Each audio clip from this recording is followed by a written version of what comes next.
Spirit dwells in me. This is my divinity. As within, so without. All I need is here and now. Where there's air, let me love. May I have no fear. All the power, all the glory, I surrender, let it be. Loving Spirit dwells in me, now and evermore. Loving Spirit dwells in me. This is my divinity. As within, so without.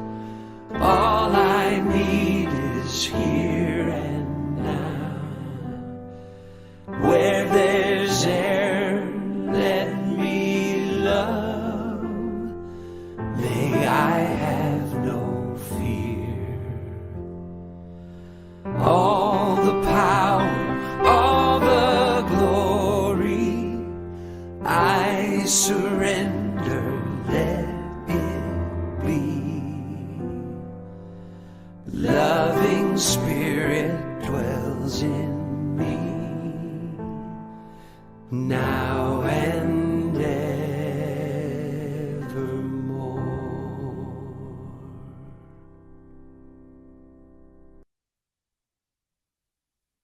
Greetings, everyone. I'm Reverend Deborah Johnson, and welcome to Inner Light Ministries. We are so pleased for you to be spending this time with us in sacred fellowship, in sacred communion with one another. So regardless of where you are, regardless of what time of day that it is, I'm knowing that this is a divine appointment, that something special happens. Even if this is a repeated time that you're watching this particular program, I'm knowing that you're going to get something this time that you didn't get the last time, because the divine is always speaking to us in fresh, new ways. So welcome. I say thank you for the musical offering of Gary Lynn Floyd. He wasn't able to be with us in person, but gave us permission to use his videos, and I thank him for that. So just to remind us of why it is that we come together. We come together to remember something. We come together to unleash our highest possibilities. We are sparks of the divinity. We're not just entities. Life isn't happening at us, to us. It's happening through us. It's happening as us. We are not our stuff. We are greater than the sum total of all of that. There's a way in which the weight and the cares of the world and the news and all our responsibilities and duties and decisions that we make and all that can cloud us so that we can't see. It can harden our hearts. It can cipher off our energy so that we don't feel like we are as full and as alive as we can possibly be. Well, we come here to shed all of that. We come here to shed all that so that we can not only be as vivacious and as energetic, as capable as we can be as individuals, but also so that collectively we can transform. We can transform our society. We can have a beneficial presence on the planet as human beings. We can bring forth sustainability. We can bring forth justice. We can bring forth compassion and a world that literally allows everybody to just live and be. We can do it. if we get rid of the cynicism, if we get rid of the naysaying, if we get rid of those narratives, those negative things that are telling us that they're not enough and we're not enough and that make us other and distance, right on the other side of that is greatness. Right on the other side of that is truth. So we come here to no longer be pushed by pain, but pulled by the vision of our possibilities, to live in the yes of that. That's why we come. At Inner Light, we provide tools for living that encourage the practical application of universal spiritual principles to all of life's circumstances. There's no different from the little to the big, to the micro, to the macro. It doesn't matter whether the issue is economic or emotional, political or personal. We're always using the same principles, always. So we encourage you. We challenge you. No, I dare you to take the little bit that you think that you know and apply it someplace else. If you think you know something about interpersonal relationships, what would that mean for societal relationships? If you think you know something about how the body heals, apply that to how a relationship would heal. We're inconsistent. That's our biggest spiritual malpractice. Not that we don't know enough. We don't continuously use what we know, and we put what we know into these little bitty boxes and don't expand its application enough. So we encourage you to take up a little bit more spiritual space. Don't dummy down to the norm. Rise up to your natural spiritual self. Every week, one of the tools that we offer you are affirmative activations. They are 100 words to change your life, 100 words to help you recalibrate. They are precepts, they are perceptions, they are processes, they're new paradigms, they are ways to make you more present. Yes. And when we present them here, it's just to expose you to it. It's just to whet your appetite a little bit so that you come back. Come back. The affirmations are there. They are available. Come back. Repeat them. Let them simmer and saute, embody them. Even if you just choose one line, and really work that, I promise you that you will shift, you will change, you will begin to see things that you couldn't see before. So, if you are in any way, shape, able to, I invite you to say the affirmations with me now as they come upon the screen. And our topic today is being compassion in action.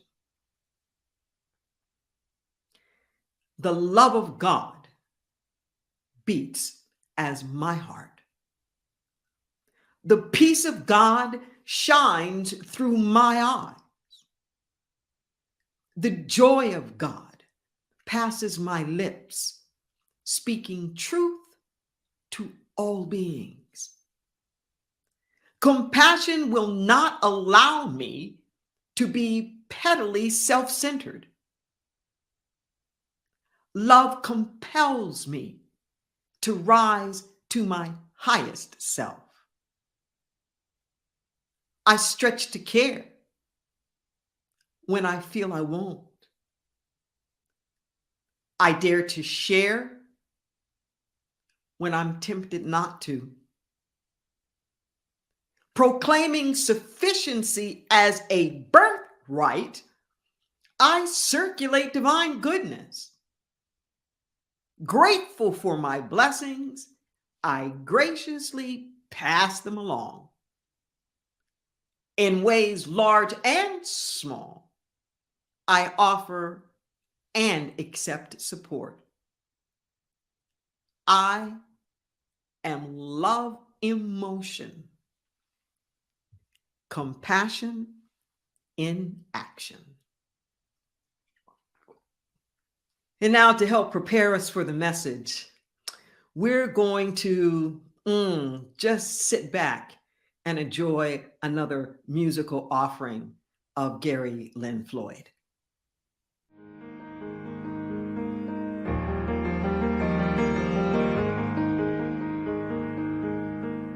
As time has unfolded me, it has revealed to me life's nothing less than sublime. With every thought I make, every last breath I take, may I be gracious and kind. Love, I invite you to open up this heart of mine. Love, cover me, light any darkness.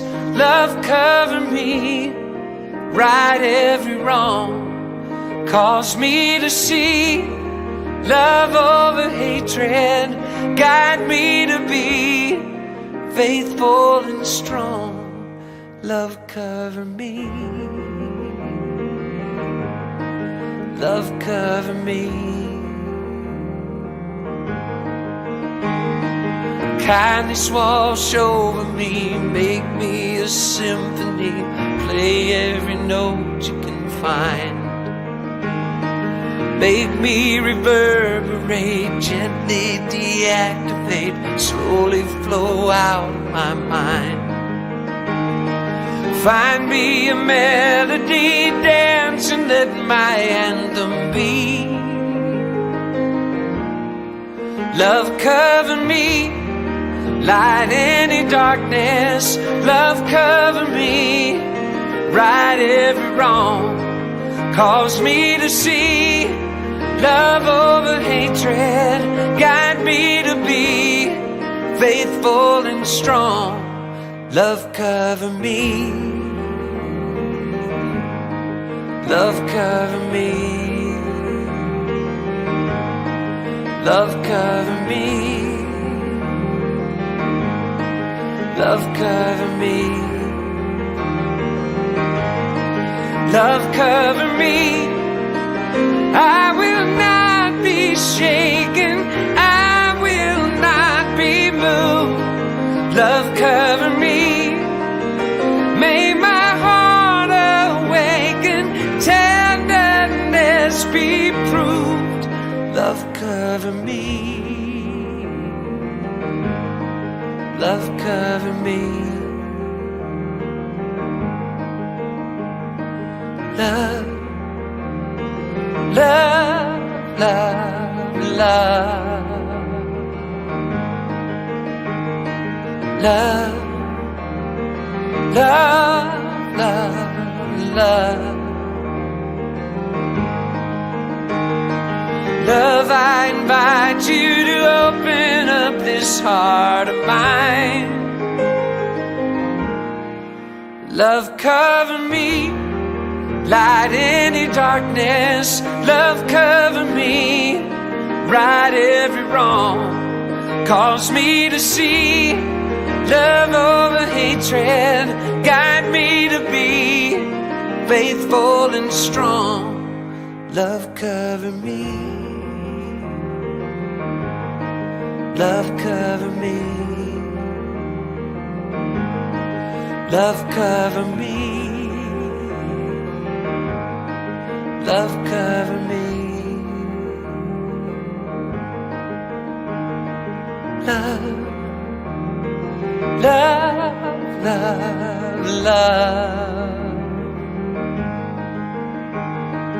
Love, love, love, love.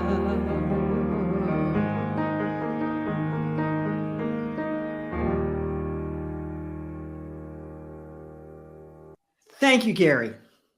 Thank you. As always, your music is so poignantly just rich and deep.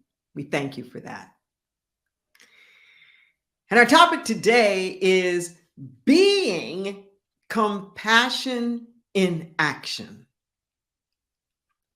Being it. See, compassion is when you actually move into action.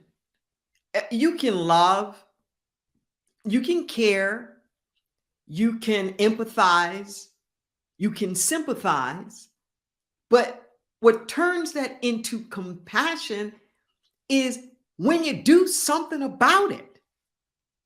When you do something about it. I know in the church that I grew up in, there used to be this saying, don't tell me how much you love me, show me how much you care. Show me how much you care.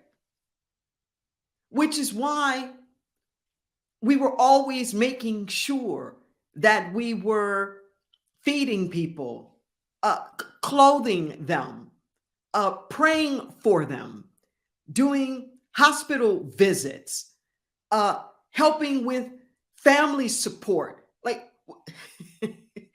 if you care about people, it needs to be able to be tangible. What is the evidence of it? What's the evidence? Think about this in your life. Think about this on our larger social, political arenas.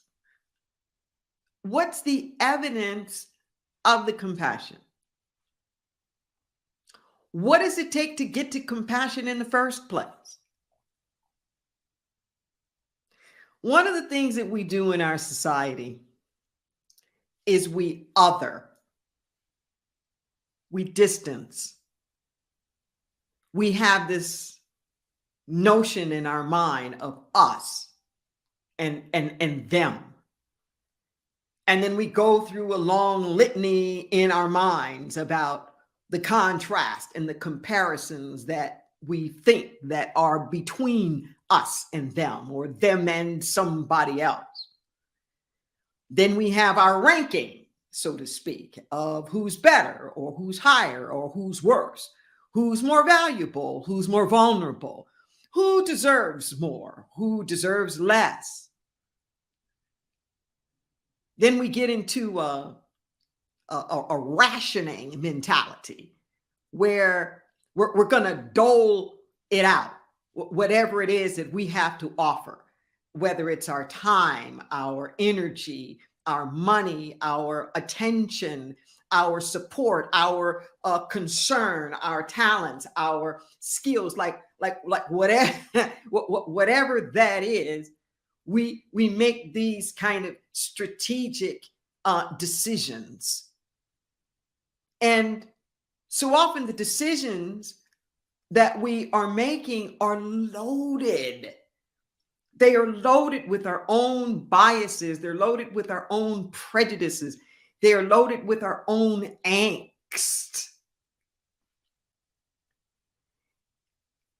In scripture, in the section that is referred to as the Sermon on the Mount, I like the way that Jesus says to be like the sun that makes its light to shine upon the just and the unjust.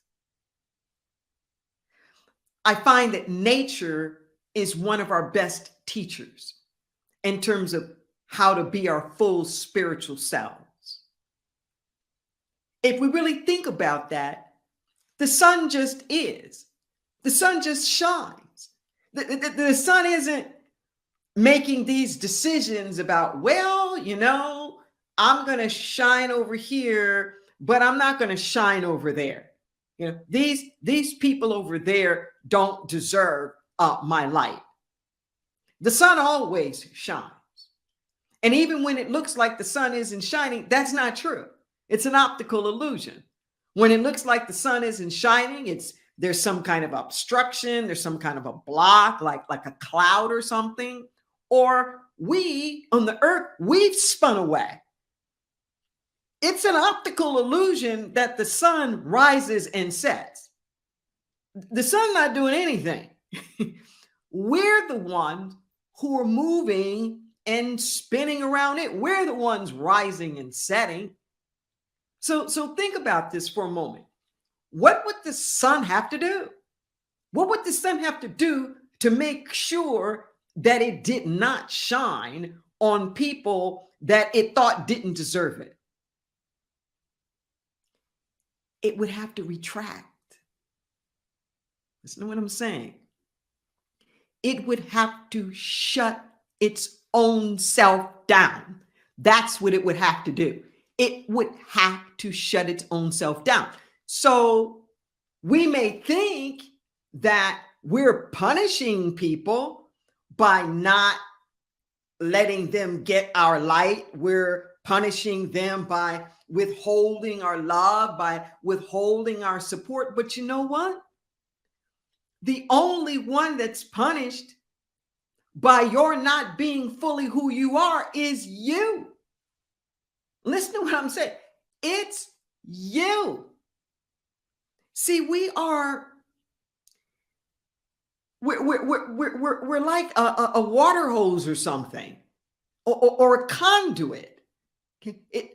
To flow, it has to be open at both ends. If you put a kink in the hose, you squeeze it or something to keep the water from going out, more water can't come in. It's the same thing with us. That where you put a block to try to stop something from coming out of you, I don't want to love you that much. I don't want to care that much. I don't want to forgive that much. Well, guess what? That block is going to prevent you from getting it too. If you have armor on to make sure that nobody's getting in, or like a fence around your property, nobody's getting in, but you're fenced in. You're fenced in. I've done, a couple of decades worth of prison work, deep in the inside of the yards and working with the inmates. And that's one of the things that I always, am aware of when I'm with the guards or the other personnel or whatnot, that in order to keep these people locked up, you gotta stay in prison with them. I know that's why a lot of parents don't ground their kids, because they don't want to stay home and watch them. If the kid can't go anywhere, then they can't go anywhere. So many of our efforts to want to punish somebody else, they're hurting us. They're hurting us. And who are we, as it says in Khalil, as Khalil Gibran says in The Prophet? And it's like, and who are we to decide that? Who are we to decide how valuable somebody is? We just need to know that we're worthy of being a great giver in life. Being the compassion in action.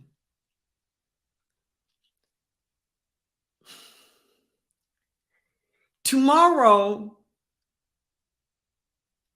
is not on the calendar. Someday is not on the calendar. When I feel like it's not on the clock. We create the nowness with our action. And we can always find some excuse, some reason to put it off. Tomorrow I'll send that card. Well, next week, I'll make that phone call. Well, when I do my spring cleaning, then I'll take some of these things that are in the closet and share it and do something with it. All of these different reasons. But you know what? If you have the intent, that's all. You don't have to figure out the wherefores, the whys. Just do you have the intent? Do you have the intent to care? Do you have the intent to forgive? Do you have the intent to be supportive? Do you have the intent to be supported? All it takes is intent. And when you have the intent, I guarantee you, the universe, and by all of the laws of attraction, things will come your way. They will come your way. Those opportunities to make the difference, you don't have to go out and look for them. It isn't like you've got to wake up in the morning and say, I wonder who I'm going to bless today. If you just have the intent to bless today, I guarantee you the circumstance or the condition is going to show up and you will have that opportunity.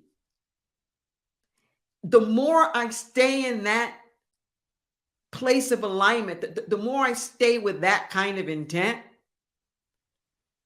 it's almost a game to me now of noticing the opportunities that are there to be a blessing that I would have never even seen before without the intent. Simple things. Not too long ago, I was in a parking lot.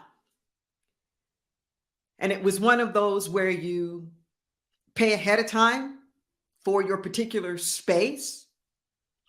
So I had paid for a couple of hours, but it turned out that the appointment was actually at a different location. I hadn't been informed that this business that I was coming to see had moved. So when they weren't there and I called, they gave me the right address. But in the meantime, this parking space had already been paid for. It paid for it for a few hours. So another couple was pulling up and they parked in the aisle sort of across from me. And I walked over to them and I said, if you'd like, number blah, blah, blah over there is paid for the next 3 hours. You can have it. And they were like, really? I don't know. $2? $2.25? It wasn't like it was a lot of money. But the joy on their faces, you would have thought it was Christmas. It was this sort of unexpected, wow, somebody would care enough to walk over here and let us know about that space. That's just like a little itty bitty thing. Okay. But getting my compassion muscles up. The compassion is like, okay, I get it. I have empathy. They're coming in here. They're going to park. They're going to have to go over here, do this thing, that thing, to, get the ticket, walk back and forth. I wasn't trying to like be some hero or something or to solve all their problems. You can take it or you can leave it. You don't have to move. I'm not pushing it on you, but I'm taking the time to inform you of an opportunity that exists that I'm willing to pass on. I already paid the money. It's already there. It doesn't have to waste. Okay. It's like one little itty bitty thing. But think about all of the opportunities that can come up, little and large. To be that place of compassion where you're not othering, where we're not this little tunnel vision that we have, these blinders that just keep us focused on, me, mine, what do I have to do? I use driving, being raised and living in California all my life, driving is a big deal. I use driving to develop my compassion muscles. Even things like being a very courteous driver, noticing what people need. Do they need a little bit more space to merge in? Do they need me to be a little bit more patient? Because, sometimes I'm like in a hurry and they're driving too slow, or they seem like a little bit confused and they don't know what they want to do. And I can feel the anxiousness and other people behind me, honking their horns and whatnot. Hey, snap, snap, snap. But I know, having a bit compassion for them, not knowing where they're going, obviously they're in some new territory. That's only going to make them more nervous. It's only going to make them more nervous.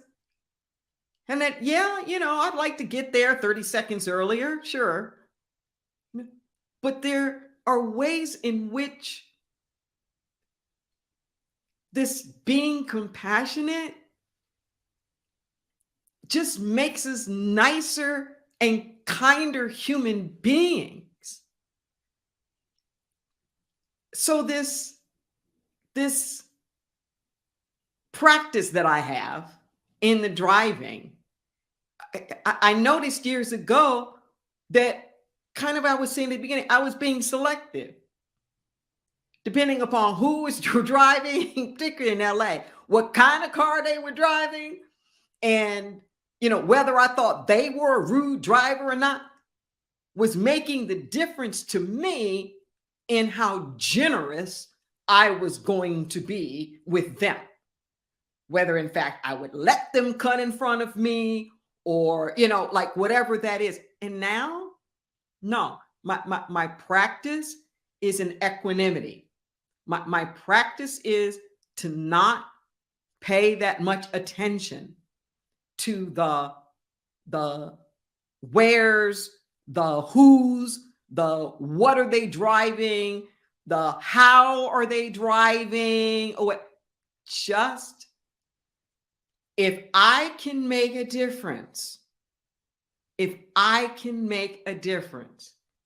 just do it. Just do it. So imagine for a moment you developed your practice, whatever that is, a practice that pushed you to show consideration, to show compassion, to not other or discriminate on how much you let your light shine, how gracious you're going to be.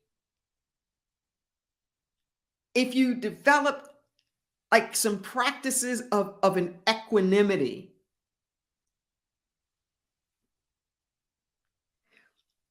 I keep saying these are small things. They're small in that they're doable. It won't break the bank to do it. It's not going to take a lot of sweat off your brow to do it.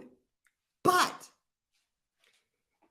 the accumulation of this, can you imagine if, I don't know, just 5% of the population started to be compassion in action? can you imagine the rippling effects that will have?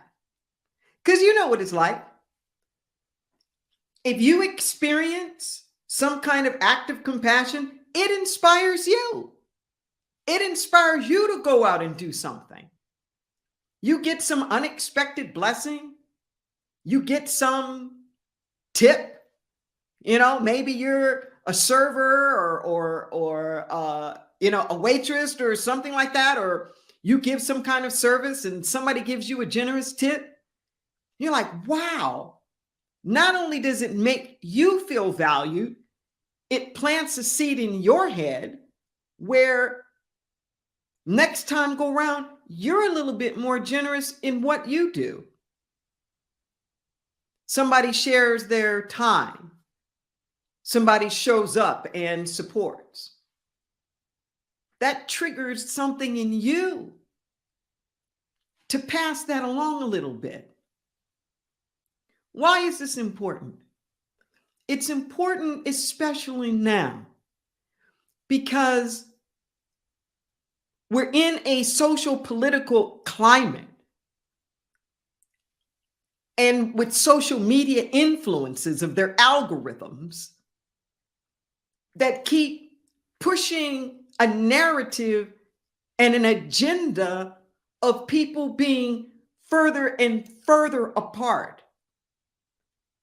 And we keep looking over the ravine of wondering how this divide is going to get smaller and smaller because we're paying so much attention to what we think are the differences.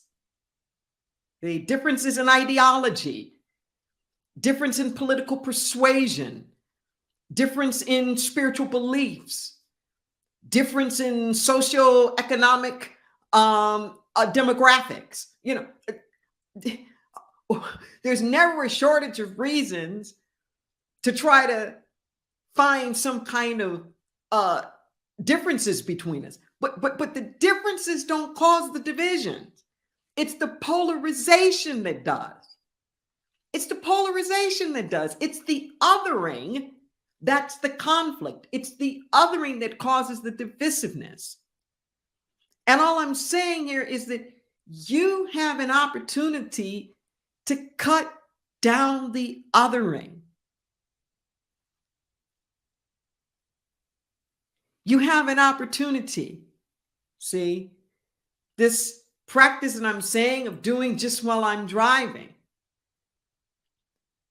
it pays no regard to their social demographic profile, their gender or their age or their race or their sexual orientation or their physical abilities, or it doesn't, their social economic class, whether they have degrees or not, or whether it's a Mercedes-Benz or a Volkswagen Beetle Bug, whether they're being an obnoxious driver or whether they're being, the most cautious, elderly person that probably shouldn't be on the road any old way.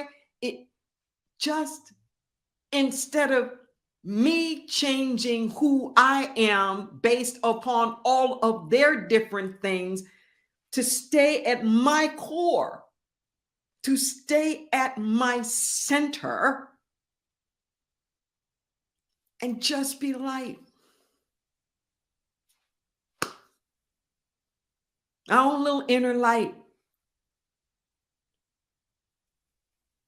To just be that sun that's shining on the just and the unjust.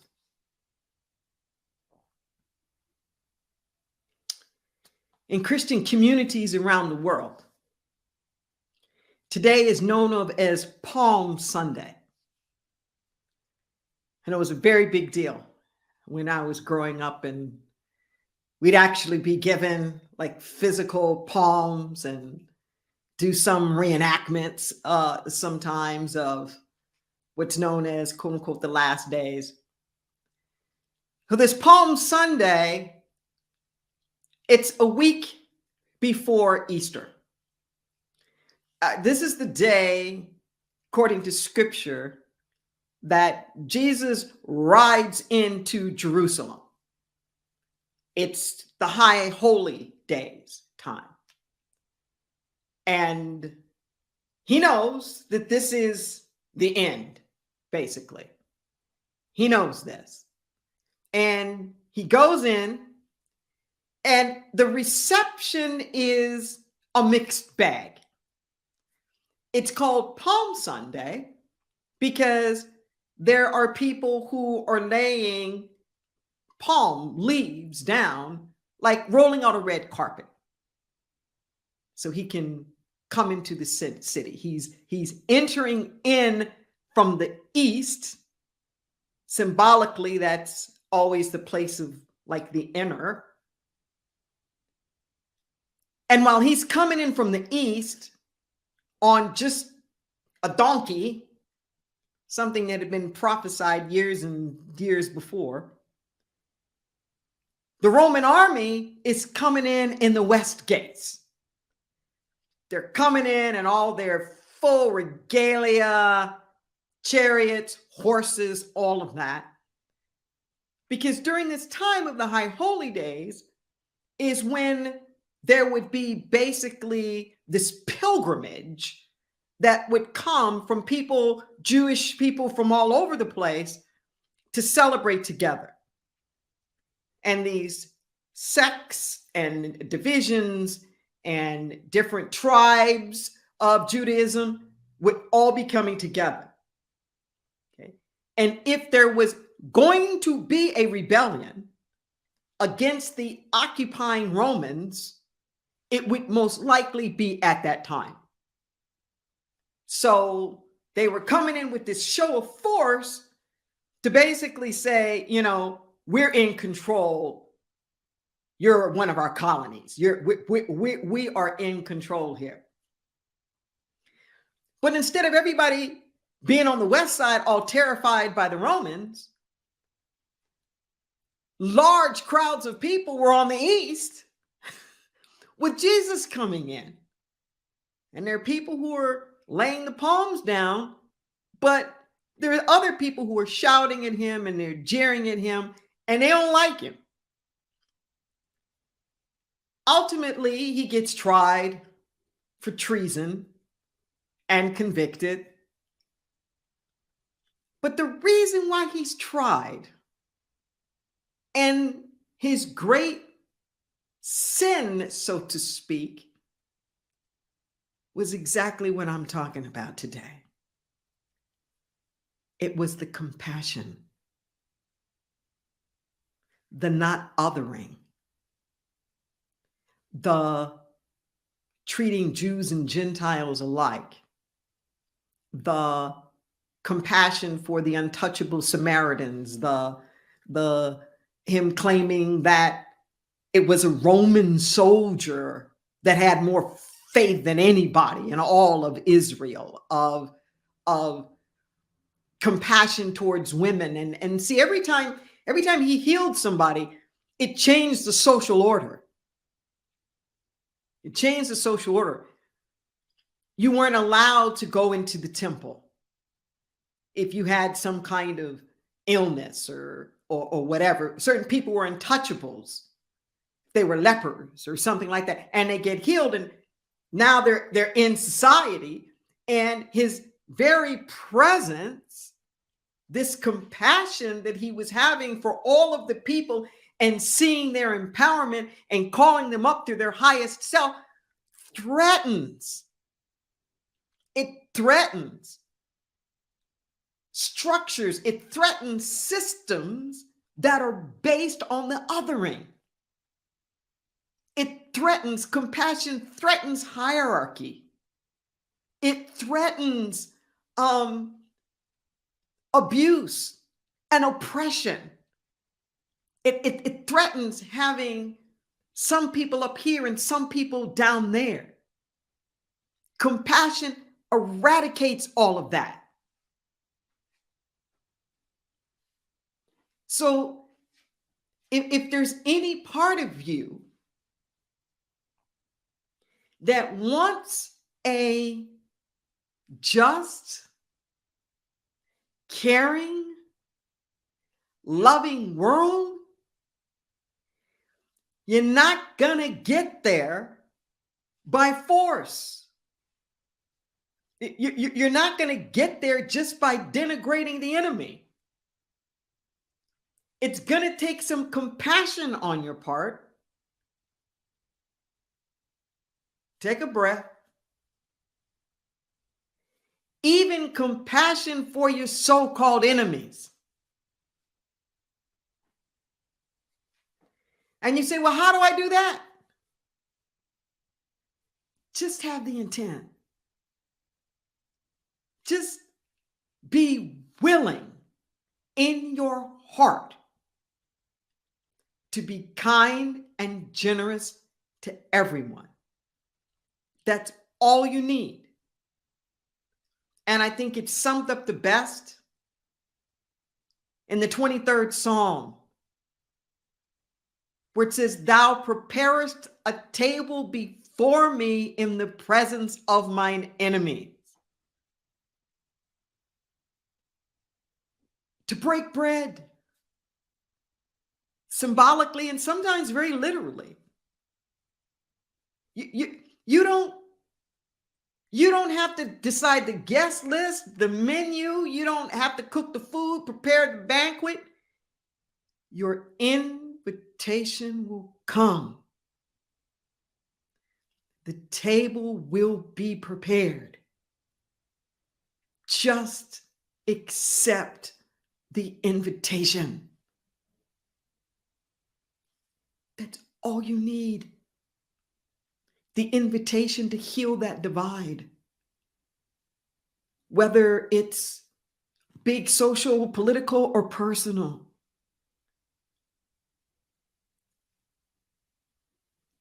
The moment will come. You may just bump into each other.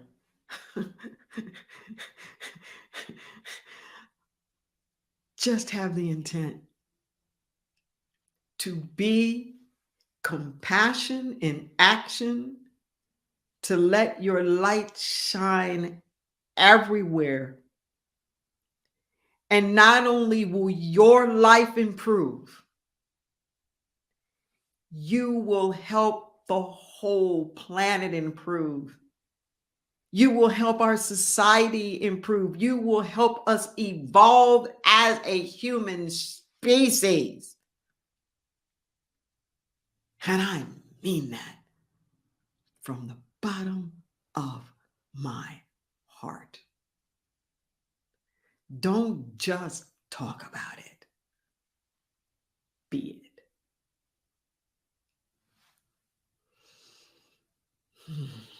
Let's take a breath. And we're going to take this to prayer.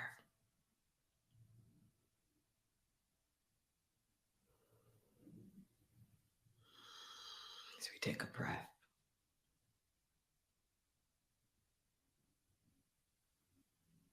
And in my head right now, I'm hearing the prayer of St. Francis. Lord, make me an instrument of thy peace. Where there is hatred, let me sow love. Let me seek not so much to be loved, but to be loving.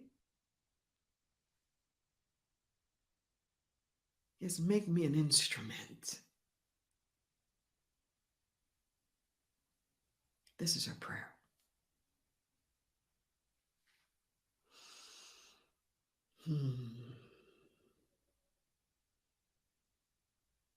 We tap into the inner reservoirs. Those places that can never be depleted,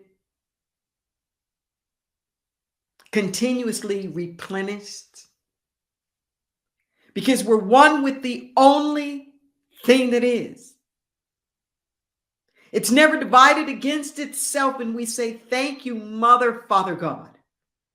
Thank you for shining your light upon us when we've been just and unjust. Thank you for that constant provision.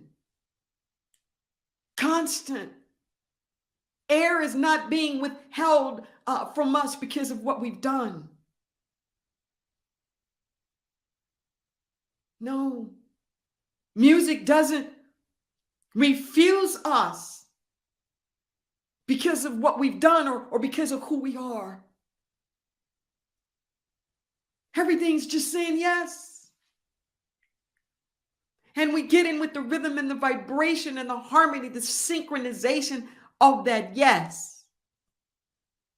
We become yes in motion. Yes to truth.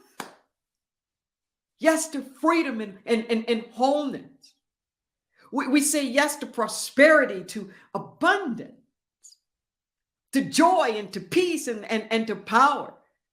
We say yes to balance, right action and divine order, to fulfillment. We say yes to forgiveness. We say yes to possibilities. We say yes.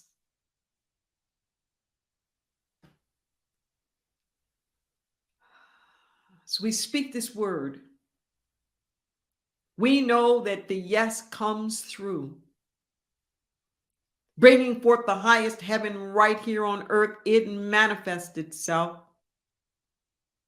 It manifests itself as all needs met.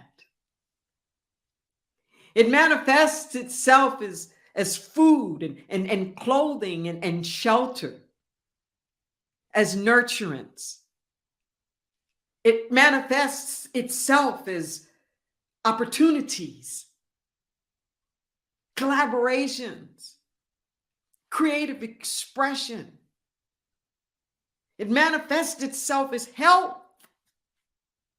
as prosperity, as abundance, as forgiveness.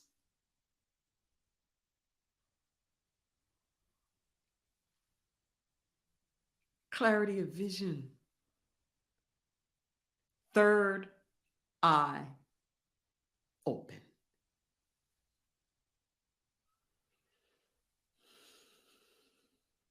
We bask in this. We bask in it. And we say thank you. Thank you. Thank you. Thank you.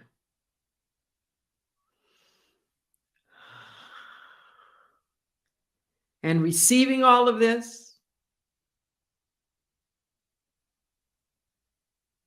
we just get out our own way and let God be God. And so it is. Amen and amen. Just breathe that in.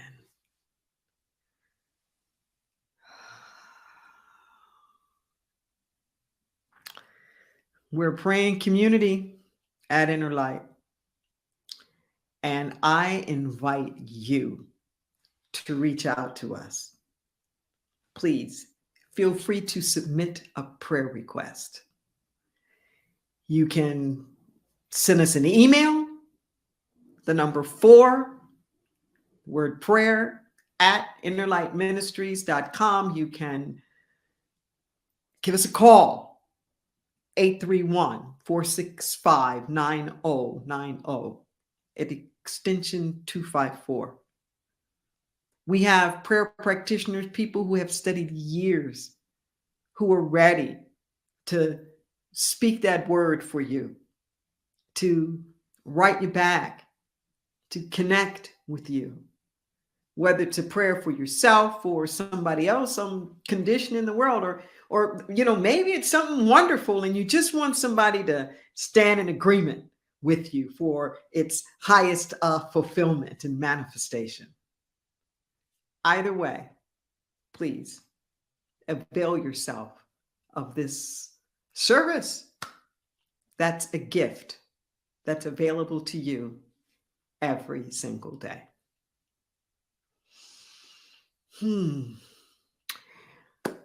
I want to invite you, if you are in the Santa Cruz area next week, to please join us.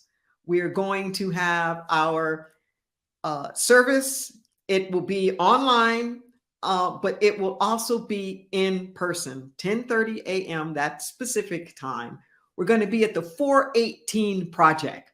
That's downtown Santa Cruz, where the old River Street Theaters used to be.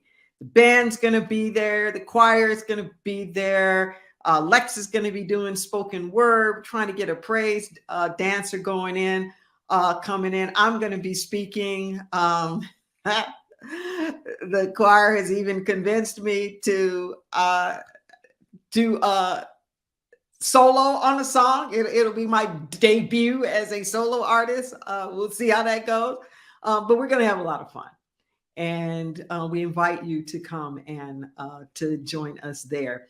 You will be able to check out our calendar, see the different things that are going on in person, virtual, or the combination of the both.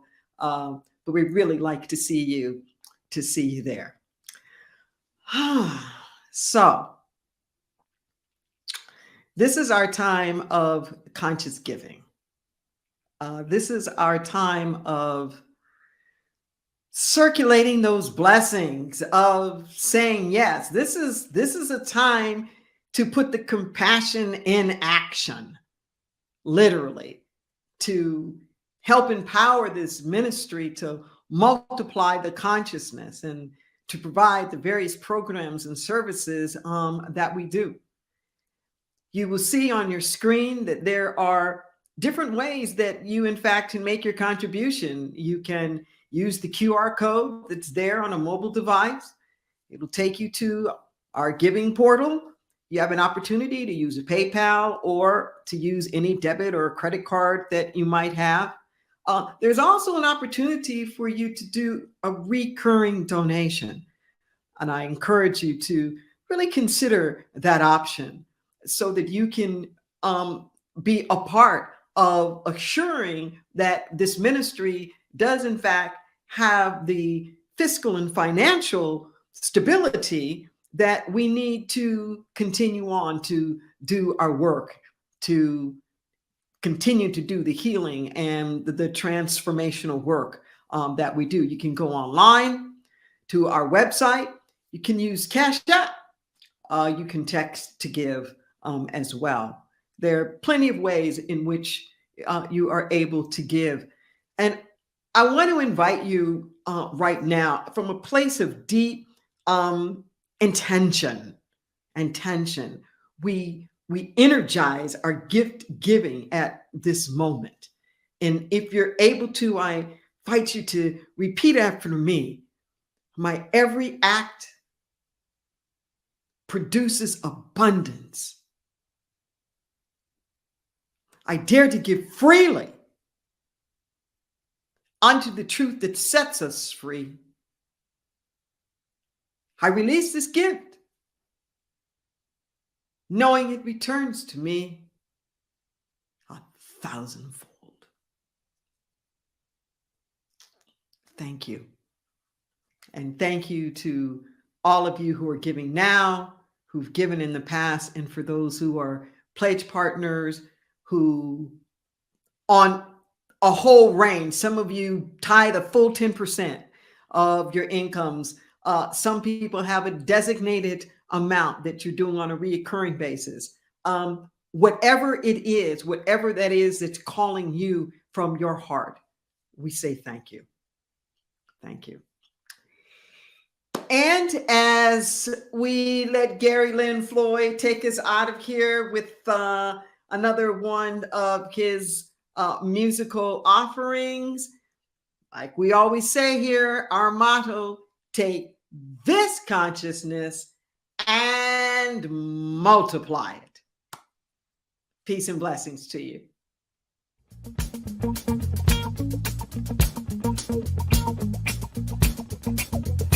Everybody get get up on your feet. See the light in everybody you meet. Everybody, get up on your feet. See the light in everybody you meet. Let us be reminded of who we've come to be. We are love, we are one big family. Hey, hey, yeah, yeah. Hey, hey, hey, yeah, yeah. Everybody, get up on your feet. See the light in everybody you meet.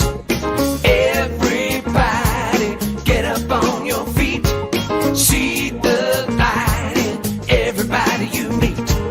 Let us be reminded of who we've come to be. We are love, we are one big family. Hey, hey, yeah, yeah. Hey, hey, hey, yeah, yeah. Let us make a joyful sound. Here we stand on holy ground. Let us make a joyful sound. Here we stand on holy ground. Let us make a joyful sound.